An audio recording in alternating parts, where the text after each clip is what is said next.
I just touched down at like 1 o'clock. I'm driving home, me and Caleb. I call him back. He's like, how's your life, IT? I'm like, I'm good. I just got off. He knows I just got from my anniversary. I'm like, I just got back home. I'm straight. He's like, well, I just traded you. Yeah, the deal is done, Michael. As we mentioned, Kyrie Irving to Boston for Isaiah Thomas, Jay Crowder. A lot of fans were really upset, and especially with everything he gave them last season, obviously the tragic passing of his sister, to trade that kind of guy. That's what I hate about the league. When you talk about guys not having loyalty and things of that nature, it stinks. Knowing he's in the final year, he's wanting a max contract deal. But if you're Boston, you don't have to think about paying him next summer like you're going to have to think about with Isaiah Thomas. And that's after they agreed to a deal in which they full well knew that Isaiah Thomas hadn't yet completely healed.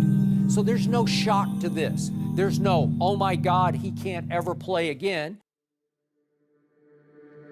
Courage is not in a man's skill set, yet in his soul. When you underestimate greatness, you shortchange a gift. Shift back when everyone doubted him. Now push forward when they rerouted him. He was told he was too short, not strong enough, a mere regular amongst giants. To be chosen last, number 60 in the draft, was a for show oversight on his potential. But now they see his will to survive it all as monumental. To suddenly be traded without warning is just business. Although betrayal happens, who are we to judge actions? Take not personal what they say about you. When they stop talking, that's when you are off your game. We are all hip to the greatest injury anyone can receive. It's not physical. So keep doubting him, for it will only provide fuel to the fire that burns in his heart. Isaiah the Great, but y'all knew that from the start. Run. Right.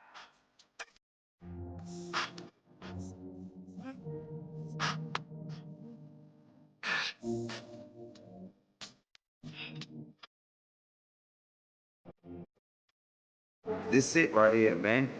This the future, baby. This the future. Basketball is who I am, and that's what I've always done. No matter what I was going through in life, basketball was the one thing that could help me through anything I was going through. Last season, I was in the best shape of my career. I knew I was gonna have a career year. I worked my butt off in the off season to be able to put myself in position to have the best season I possibly could, and that's what happened. It was a great year individually, but it was a great year for me to be able to be that franchise player and grow into a superstar that I always envisioned myself being. Thomas on the drive, pull-up jumper, it's good! Isaiah Thomas gives the Celtics the lead with 2.4 remaining. 13 fourth-quarter points. And Atlanta calls their final timeout. So many big shots.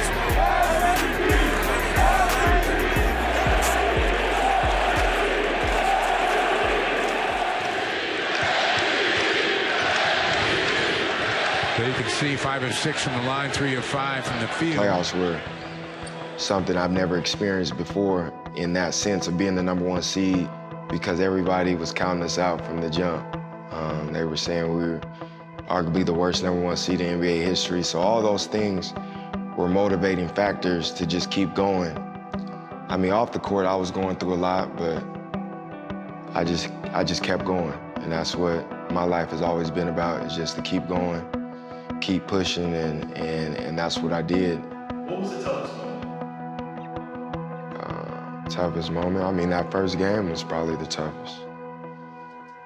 That was definitely the toughest. I don't really want to talk about this, though.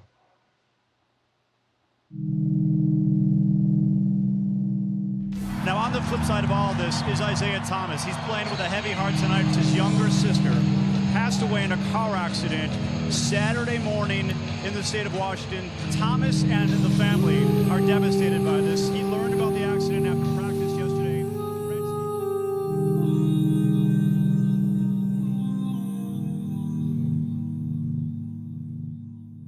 There was no option of not playing. That was just what I was gonna do, no matter what. The People who helped me was my family, my parents, my close friends, the Celtics organization, Brad Stevens, coaching staff, my teammates. And so many guys reached out, Floyd Mayweather, Tom Brady, Kobe Bryant. And I remember Kobe texting me and calling me and telling me, nobody can tell you what to do, but if you do play to be the killer that you are, leave it all out there on the floor, and I took that to heart. Thomas to Bradley, and then back to Thomas.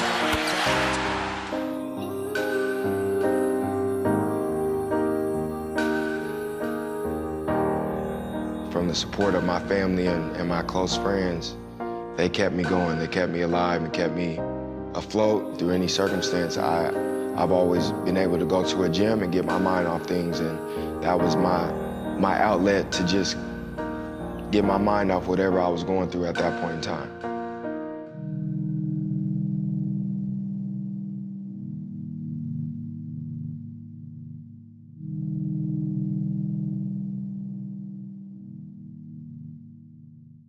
We just have to play desperate. We're in a 0-2 hole.